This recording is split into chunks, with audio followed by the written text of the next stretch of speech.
managing trigger foods is something that's pretty important if you're trying to be consistent with your nutrition.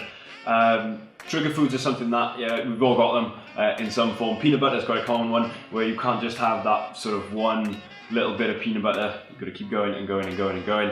Another common one. Bread is another common one. You can't just have one slice of bread. As soon as you have one, you want another and another and another. And yeah, so a trigger food is something like that, that once you get it in, once you've eaten it, once you've consumed it, you just want more and more, and you can't control yourself to stop you having more. Or once you've had it, it pushes you off the rails and sends you on a slippery slope. Peanut butter turns into chocolate, turns into sweets, turns into everything else, and you snowball off the rails there.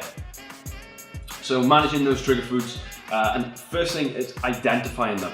If you probably already know that if there is something out there, there is something that you like, something that you eat, that once you eat it, it just makes you want more and more, then that is your trigger food. Ultimately, what we want to do is, because those foods are completely sending you off the rails, is probably try and reduce them or cut them out as much as possible. Cutting them out completely is the best way to go if you can do it. If you can just stop consuming it, let's use an example, let's use peanut butter. If you can just stop consuming peanut butter and switch it out for something else, if you put peanut butter in porridge, switch it out for jam, or switch it out for something quite like peanut butter that you still get sort of that taste from, or you get something similar from, but it won't send you on that sort of snowball effect and send you off the rails every time you consume it. So a really good way is, firstly, try and cut it out. And in order to do that, a really good way to stop yourself consuming it is to just not have it in the house. Don't buy it, when you go shopping, don't buy it. And ultimately just don't have it in the house.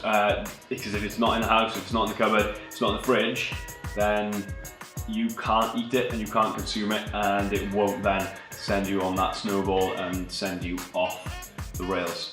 So first thing to do, identify your trigger foods. Second thing, cut them out or manage them as best you can, and failing that, do not have it in the house.